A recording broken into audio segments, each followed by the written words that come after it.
도로교통법이 약간 바뀌었어요. 그죠? 그거를 오늘 오클랜드 트랜스포트에서 한국말로 이렇게 번역된 거를 아주 따끈따끈한 거를 여러분들이 처음 받아보시는 거예요. 이거랑 3월 25일 이거 많이 보셨잖아요. 저기 TV에서도 그렇고 라디오도 그렇고 뭐 젊은 친구들은 페이스북이나 그쪽으로도 많이들 알고 있는데 3월 25일 오전 5시부터 도로교통법 딱 2가지밖에 바뀌는 게 없어요. 그러니까 2가지가 바뀌는데 그거에 대해서 궁금하실까봐 이렇게 그 부분에서 말씀을 드릴게요. 우선 라운드어바웃이나 다른 신호등 모든 것은 다 그대로세요. 라운드어바웃의 중요한 거는 오른쪽에서 오는 차를 보시고 오른쪽에서 차가 오실 때는 기브웨이를 해야 되는 거 다 알고 계시죠. 근데 그 부분에서 또 중요한 거는요. 오른쪽 차가 아무리 그러니까 천천히 오든 빨리 오든 혹시라도 라운드어바웃에서 사고 나시면은 제가 만약에 기브웨이 해야 되는 장소에 있으시면은 차가 스피드를 했든 뭘 했든 간에 제 책임이 클 경우가 많으세요. 그러니까 그걸 항상 오른쪽에서 오는 차량과 제가 진입하는 거에 안전하다는 걸 느끼셨을 때 가시고 뭐 뒤에서 빵빵을 하네 크락션을 누르시고 그러신다 하더라도 제 안전이 중요하기 때문에 무시하시고 가장 안전하다고 하실 때 가시는 게 좋으시고요. 좌회전 차량이 우선이라고 생각하면은 어르신들이 생각하시기에 편하실 거라고요. 그래서 녹색 차가 제 차량이라고 그러니까 자신의 차량이라고 생각하시고 빨간 차량이 우회전을 하는 거고요.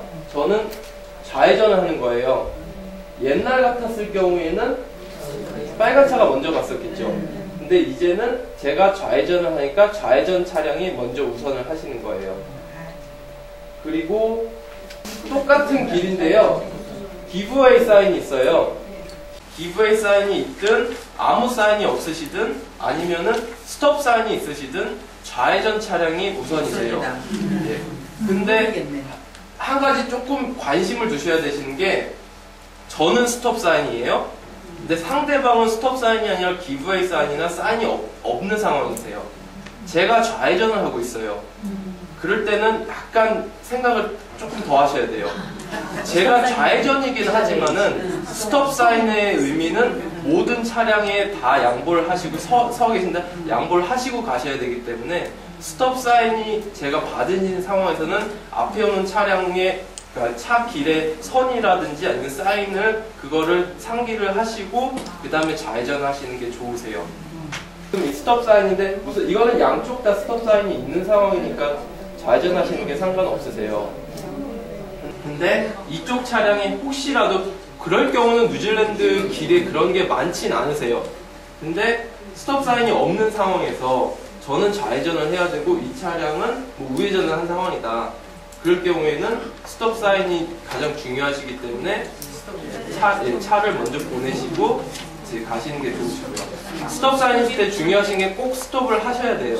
그리고 신호등이 있을 경우에도 똑같으시거든요. 비보 좌회전이라고 생각하시면 생각이 간단하시겠죠? 그리고 가장 많이 일어나는 게 이 T 인터섹션이시거든요. T 인터섹션에서 좌회전 먼저신데 T 인터섹션 말고 이쪽이 이런 길이 아니라 작은 길로 해가지고 뭐 푸드타운이 됐든 그런 대여리로 가시든 이렇게 드라이브로 가시는 경우 있잖아요. 그럴 경우에도 똑같이 좌회전이 먼저세요. 그러니까 이쪽에 푸드타운이 있고 저는 우회전을 하고 있고 저쪽 제 반대편에서 온 차량이 좌회전을 하면은 제가 아무리 큰 대로에 있다 하더라도 그 차량을 먼저 보내고 들어가시는 거죠. 네. 이 부분은 뭐냐면 저는 T 인터섹션 밑에서 아래에서 올라오니까 대로로 다시 나오는 경우예요. 대로로 나오는 경우에는 항상 제가 양보를 해야 되는 거죠. 그러니까 제가 푸드타운에서 나오고 있어요. 대로로 나와야 돼요. 그럴 때 우회전을 하시는 상황이세요. 그러면은 푸드타운으로 들어오는 차를 모두 양보를 하시고 나가셔야 되시고요. 근데 되게 간단하세요. 그러니까 좌회전 우선이신 거잖아요. 이 차도 우회전하고 이 차도 우회전 하시는 거예요. 이럴 때는 큰 도로에 있는 차가 먼저 가고 그렇게 가신다고 생각하시면 되시는 거예요. 지금 이거는 확실하게 해드리기 위해서 대로에서 들어온 차가 먼저라는 거를 말씀드리는 거고, 그러니까 우선은 가장 중요하신 거는 이런 룰을 말씀드리지만은 그래도 인터섹션 부분에서는 안전운행, 그러니까 보호 운전하시고 디펜스 하죠. 그걸 하시면 되는데, 그래도 내가 어떤 권리가 있다는 걸 아시면은 도움이 되시잖아요. 그러니까 언어 부분도 안 되고, 또 혹시라도 상대방이 키위고 덩치 큰 남자가 뭐라고 하면은 괜히 어머니들 쪼시는 경우 있잖아요. 내가 확실하게 맞다라는 걸 아시면은 그거에 대해서 큰 소리 치실 수도 있으시고, 거기서 싸우시라는 게 아니고요. 내가 맞다는 걸 확신을 가지시면 되시니까 우선은 좌회전 운전하시는 게 먼저 우선이시고, 그 드라이브웨이나 아니면 푸드타운이나 아니면 T 인터섹션에서 밑에서 오실 경우에서는 항상 기브웨이를 하시는 게 가장 좋으시다라는 거. 이것도 같은 거거든요. T 인터섹션에서 기브웨이에서 우회전을 하실 때는 대로에서 오는 차를 기다리시고요. 좌회전 하시는 거는 전혀 문제가 없으세요. 이 부분은 저희 NZT에서 그냥 저희한테 보내준 건데요. 보시기에는 지금 이게 직선 길이잖아요. 하지만은 직선 길은 이 옆쪽에 있는 길이고, 여기는 기브웨이 사인이 있어요. 지금 제가 차를 타고 있는 운전하는 상황에서 저는 직선처럼 보이지만은 사실 우회전을 하고 있는 거고요. 그리고 여기에 오토바이가 내려오는 거는 실질적으로 계속 서행을 하고 있는, 직행을 하고 있는 거예요. 이런 상황에서는 제가 우회전이기 때문에 제 오토바이를 기브웨이 하시고 그 다음에 가시는 게 맞으세요. 그러니까 길이 아무리 직선이라 하더라도 보셨을 때 여기 선이 있잖아요. 이 선이 어떤 게 직선인지 그걸 보시는 게 중요하시고요. 네, 그러니까 지금 이게 직선이지, 이렇게 보시는 게 옆으로 이렇게 꺾인 게 직선이지, 이렇게 생긴 게 직선이 아니라는 거. 네. 이거는 아까 말씀드렸던 대로 라운드바웃인데요. 라운드바웃에서는 항상 오른쪽 차량을 먼저 우선으로 해서 보내주시고 가시는 게 좋으시다라는 거. 그리고 라운드바웃에서 중요한 게, 지금 노쇼 쪽에서 사시는 분들, 그러니까 노쇼 아니더라도 라운드바웃이 2차선 라운드바웃이 있으세요. 많이 운전해 보셨죠? 그러니까 라운드바웃이 있는데 차량 2대가 라운드바웃을 보는 경우가 있어요. 근데 이거에 대해서 많이 헷갈려 하세요. 왜냐면은 라운드바웃 중에서 되게 특이한 게 그 라운드바웃 전에 사인이 크게 있거든요. 많이들 사인이 있는데 사인을 무시하시는 경우가 많으세요. 운전하다 보면은 앞차 관심 둬야 될지 뒤차 관심 둬야 될지 어디로 가야 될지 정신 없으시다고요. 하지만 라운드바웃에서 혹시 2차선일 때는 사인을 꼭 한 번씩은 유심해서 봐주세요. 음주운전에 대해서는, 음주운전에 뉴질랜드에서는 꽤 많이 심각하게 생각하시니까 안 하시는 게 좋으시고요. 그리고 운전하실 때 도로교통에 대해서 많이들 얘기하시는데, 지금 바뀐 부분에서 지금 이해하셨지만 라운드바웃에서 하나만 설명드릴게요. 파란색으로 이렇게 돼 있는데요. 라운드바웃이 이렇게 있으시면은 쓰세요. 라운드바웃에서 보실 때 지금 차량이 두 길로 진입을 하시거든요. 이런 사인이 있을 때는 바깥 차선에 있다 하더라도 우회전을 하실 수가 있으세요. 근데 이런 사인이 있을 때는 바깥 차선에 있을 때 우회전을 하시면 안 되세요. 보통 이런 사인이 있으신데, 그러니까 지금 어머님들께서 차량이 오른쪽 차선에 계신 상황에서 직진을 하시는 경우일 때, 그럴 경우에 사고가 죄송합니다. 제가 이거 그림을 이렇게 그려야겠네요. 네. 직진을 하실 경우에는 이 차량은 분명히 우회전 사인을 받았기 때문에 우회전을 해도 되기 때문에 우회전을 하는데, 보통 생각하기에 이거랑을 이 사인이라고 생각하시고 직진을 하실 경우가 있으세요. 그럴 때 라운드바웃 이 부분에서 가장 사고가 많이 나세요. 그러면은 근데 혹시라도, 그러니까 한국뿐이 아니라 키위들도 이걸 헷갈리는 사람이 있어요. 저도 운전하고 우회전 이 사인을 보고 우회전을 하고 있는데 바로 앞에서 지나가가지고 몇 번 차를 급브레이크를 밟은 적이 있거든요. 그러니까 이 사인이 있는 라운드바웃이냐 아니면 이런 사인이 있는 라운드바웃이냐라는데, 제가 노쇼우니까 가장 간단한 게 노쇼우에서 브레블로드 라운드바 혹시 어딘지 아세요? 그 라운드바이 두 개가 있어요. 예, 타와 드라이브 알바니 메가센터 쪽으로 가시는 거는 이런 사인이에요.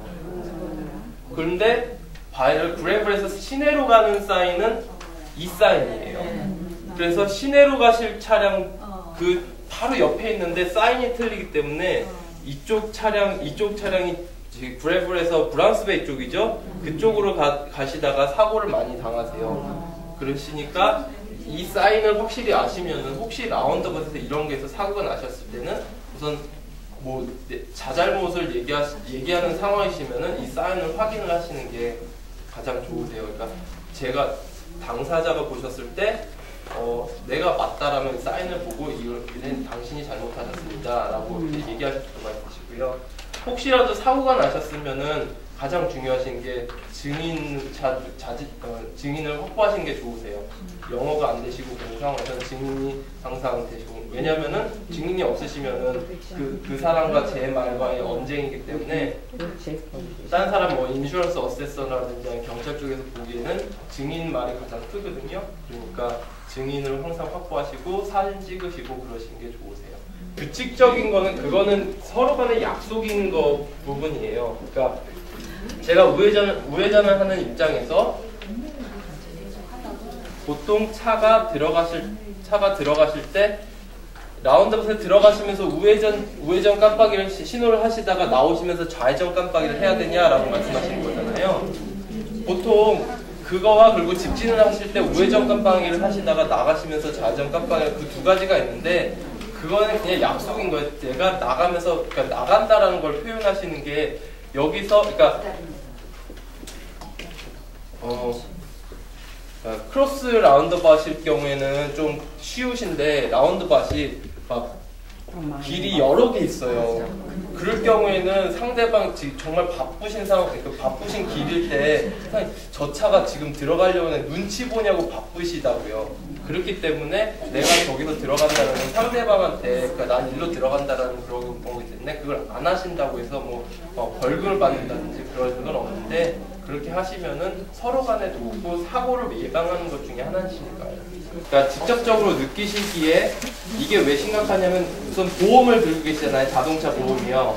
근데 음주운전에서 음주운전을 하신 상황에서 사고가 나셨어요. 그러면은 그냥 사고 났을 때는 사고 처리랑 보험 처리가 다 되시는데 음주해서 그런 상황이다 하면은 모든 보험 처리를 못 받으세요. 그리고 그게 다 레코드가 남게 되고요. 경찰 그런 얘기를 듣기로 했어요. 경찰 시스템에서 뭐 3년이나 5년 후면은 모든 게 지워진다 그런다는 얘기를 들으셨을 거예요. 근데 전혀 안 그렇거든요. 그러니까 아주 작은 일부터 해서 뭐 신고를 했다든지 그런 거는 레코드가 있으면은 평생 그거는 저희 레코드에 남기 때문에 그거를 음주를 했다는 거라든지 아니면 다른 어떤 일이라도 모든 거는 그러니까 딴 부서나 그러니까 경찰 외쪽에는 알려드리진 않겠지만은 저희 안에서는 그거를 다 갖고 있어야 되기 때문에 모든 것을 지워지는 건 저희 경찰 시스템에는 없습니다. 그래가지고 음주운전 부분에서 중요한 거는 또 자녀분들 계시잖아요. 자녀분들이나 아니면 좀 어르신들도 직업을 얻는다든지 그런 부분에서 뉴질랜드에서 되게 중요한 게 그러니까 잡 인터뷰를 하신다든지 그런 걸 하실 때 뭐 혹시 범죄 기록이 있냐 막 그런 것들이 있어요. 근데 특히 변호사나 의사나 뭐 경찰도 그렇지만은 그런 쪽에 그러니까 좀 프로페션이 있으신 분들 그쪽 직업에서는 크리미널 히스토리를 보는데 음주 부분도 보세요. 그래가지고 한국에서는 조금 그러니까 예, 감사합니다. 한국에서는 좀 음주 문화가 좀 굉장히 보편화되어 있긴 하지만 그리고 한국에서는 택시나 도로교통이 되게 잘 돼 있잖아요. 대중교통이 잘 돼 있잖아요. 근데 여기는 굉장히 멀리 가야 되는 대중교통보다 보통 자가용을 타고 계시는 경우가 많으신데요.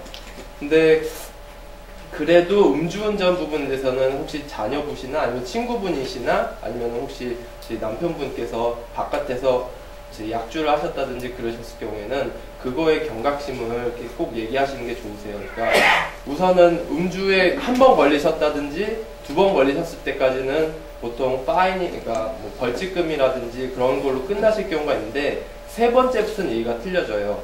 그러니까 뉴질랜드에서 세 번째부터는 음주에 걸리셨다 그러면은 유치장이 아닌 감옥으로 가실 경우가 꽤 많으시거든요. 그렇게 되면은 지금 그거에 대해서 또 감옥에 여기 또 꽉 차 있다라는 이유 때문에 발목에 이렇게 발찌를 차고 가시는 경우도 계세요.